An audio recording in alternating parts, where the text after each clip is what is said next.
BBC. This podcast is supported by advertising outside the UK. BBC Sounds. Music, radio, podcasts. Hello, this is the Smart Consumer Podcast with me, Pete Wilson. Now, we're recording this on a cold, slightly grey, rather blowy, and a bit wet Manchester morning. The kind of day that you'd have you scurrying for the warmth of a coffee shop and a latte rather than talking to somebody like me in the street. So what better way to start someone's day than shoving a microphone under their nose and asking them what they've had for breakfast? Toast, just a toast. Coffee. Not had my breakfast yet. So it's yogurt with oats and cappuccino. I usually have breakfast at home, but today I just didn't have the time to. Porridge. What about you? I had a hot cross bun. And is that what you normally have? No, it's not. So what do you normally do? Yogurt and toast. I don't usually eat breakfast because I'm very lazy and get out of bed late just before I have to set off. So why am I asking people to tell me their eating habits? Well, apparently we just don't like breakfast as much as we used to. Figures from the research company Mintel suggest sales of breakfast cereals are down by 8% since 2011. Add that up and we're eating 37,000 fewer tonnes of cereal than 8 years ago. Some of us are even giving up on breakfast at home altogether and making it a chance to eat out. We'll look more at that in a little bit. But back to the breakfast cereal sales, and there are signs of growth in the younger age market. Those in their 20s are shunning the big boxes of sugary stuff and heading for the traditional breakfast cereals like porridge. But how do you tap into this lucrative market? My name is James Lee and we are at Mornflake Cereals in Crewe. I'm the Deputy MD. We're a family company of many generations. 1675 we started. So our heritage here at Mornflake is oats, and most of what we make has oats as its primary ingredient. Things like porridge, muesli, granola. I think a lot of breakfast cereals are suffering because they're high in sugar or high in fat, whereas porridge and oat-based products are a lot more health connotations. Consumers have warmed to them, and they've become a lot more acceptable and available through modern means of communication. So the sort of old-fashioned image of a big pot of porridge with 10 kids around it is kind of moved on now to a much more exciting and innovative ingredient to make exciting, tasty foods from. So tell me some of the innovative stuff that you're doing. What's changed? So we can take one grain and turn it into about 250 types of oat. Some of those are dead simple porridge oats. Other ones we then use to create slightly more functional foods. So Fibreful is our latest one. It's got two benefits. One is to help your heart. It has an approved health claim on it which makes that you can reduce your cholesterol. And the other one is that fibre in your diet is obviously good. We're all encouraged to eat more fibre, and this is a really good way. It has twice the fibre of normal porridge. So we've managed to take a normal oat, turn it into a product with twice the fibre, which means you're getting double the benefit of normal porridge. I guess it's the obvious question, but why are you making it?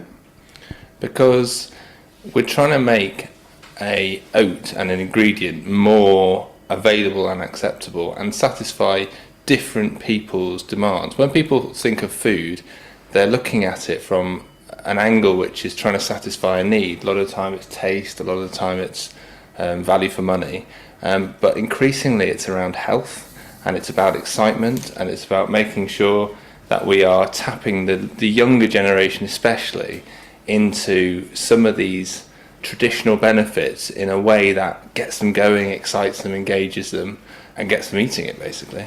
Because that is a bit that we were talking before we started about the figures that we've seen. The younger generation, they're heading back towards breakfast cereals, but they don't just want a bowl of porridge, or certainly not this sugary processed stuff. So you're kind of tapping into a market there that's kind of open to new ideas. Yeah, and also a lot of the more traditional products are used by sort of millennials and the younger generation as a tool from which to build. So you just have to look at Instagram and you will find loads of really exciting things being done with simple foods, with oats, with vegetables, with plain-ish ingredients that when combined get really quite exciting quite quickly. So if you can deliver something that gets their creative juices flowing but using high fibre oats, fibreful, using sometimes fresh fruit or fresh vegetables, then they can make really exciting dishes from scratch. And I think that's where breakfast is changing. It's becoming a lot more bespoke. People don't necessarily want to be given something that's pre-prepared for them through a process. They want the flexibility of being able to come up with really good ideas, customise their own recipes, basically. So I was going to say, I kind of looked at your Instagram feed, and one of them was porridge and avocado. Really? People are going for porridge and avocado in the same bowl? Have you not tried it? No.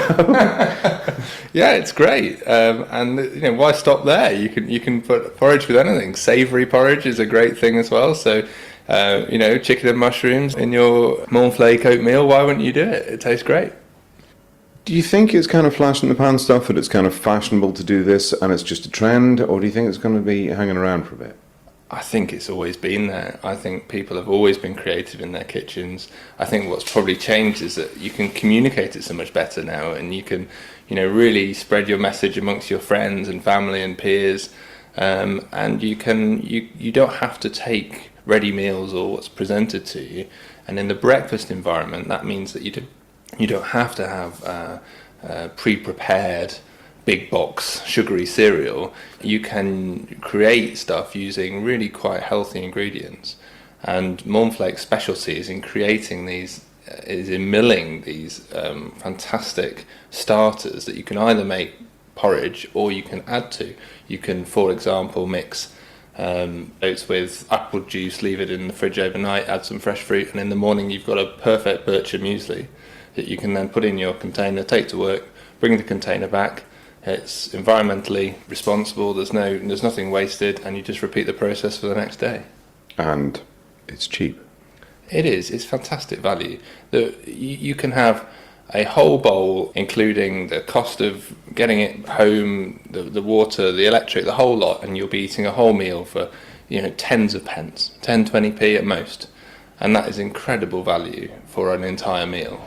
So it may be cheap, but there's a growing section of younger people, trying hard not to say the word millennial here, that want their avocado and toast made for them. In 2016, Mintel asked those consumers if they ate the first meal of the day on the way to work or at work. 48% answered yes. 2 years later, and though a little closer than a Brexit vote, 51% answered yes, over halfway for the first time.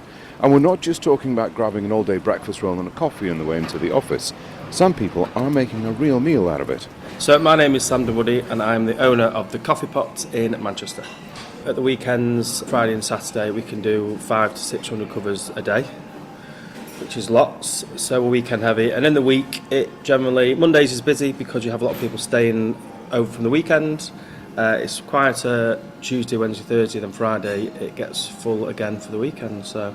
And what kind of people are coming in? We are lucky enough that we get all sorts. So we get loads of builders in, we get young kids, I guess you'd say, hipsters, older people. The fry up knows no bounds, I would say. And what kind of things are they eating? Is it going for the full English and stuff like that, or? Yeah, you get a few people asking for porridge and cornflakes, but after a bit of a long hard stare, they go for a fry up. Yeah, so we're mainly fry ups. So, and we give away free black pudding. So there you go. What more did you want? Exactly. Yeah. If you look at it, I guess people are coming in, and is it kind of doing the dining bit early on because they just want to eat out?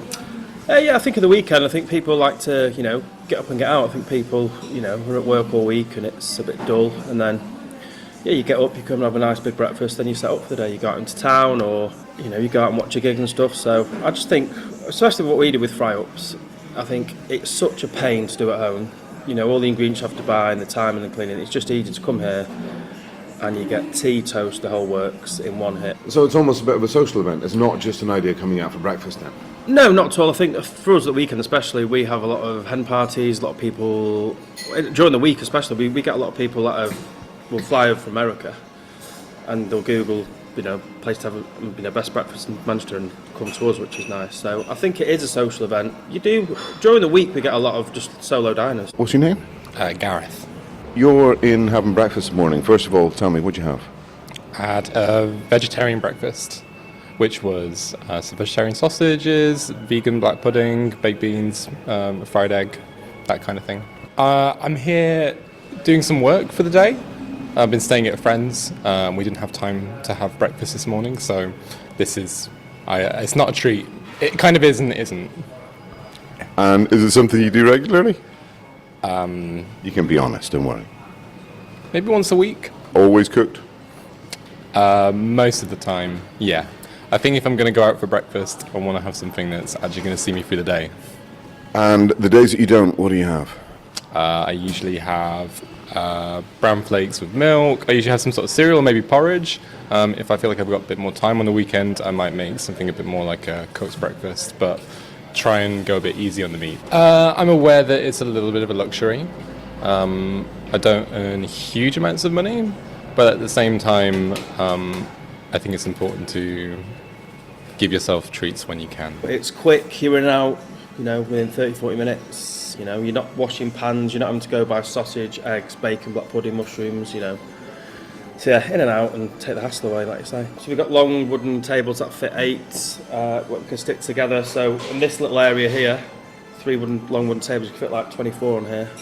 So this is ideal. So at weekends, like this weekend we've got a big hen party, and so we'll shove them in here and it'll be quite raucous, and we'll offer them cocktails all day and get them drunk.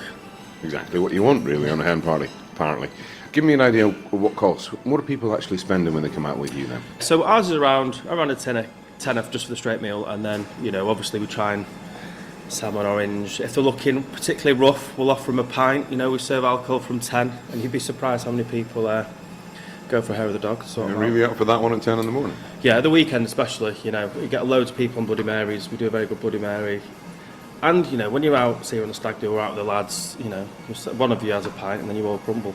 We open at 7:30, and then that's Monday to Friday, and we go till 3. And then at the weekends we open slightly later, 9, because everyone's obviously having a lie-in, a well-deserved lie-in. At the weekend we open the doors and we're full till 4 or 5 o'clock, and then it sort of tails off. And then on Sunday we're full from the moment we open to the moment we close. And you don't feel the need to go and do evenings, do you? Yeah, during the week it just wasn't. There's cool bars around here and stuff, and not that many people want to fry up at 10 at night. And you've seen the breakfast bit expand then? You reckon that there is a big market for this now? Oh, there's a huge market, huge market. At the weekend, especially the weekend, Saturday, Sunday, we'll have we turn tables quite quickly, but there'll still be a 20-minute wait. There's other places around here that they'll all have a queue from 11 o'clock. They'll all be waiting 10, 20 minutes, probably longer at some places. But it's massive. People like to get up and treat themselves, So, one of the mornings you don't work, what do you eat? What do I eat? If I'm honest, I don't eat breakfast. I know it sounds random. I never have. I'll skip breakfast. Even here today, like I've not had anything yet. I've had a glass of orange, and then probably later on about 11 I'll have something to eat. Just because you're so busy, you're running around, you're getting ready.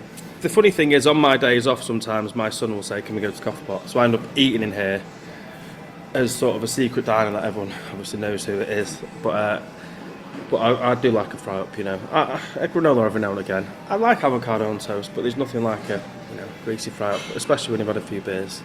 Right, that's enough from this Smart Consumer podcast, if for no other reason than I have a burning need for a bacon sandwich.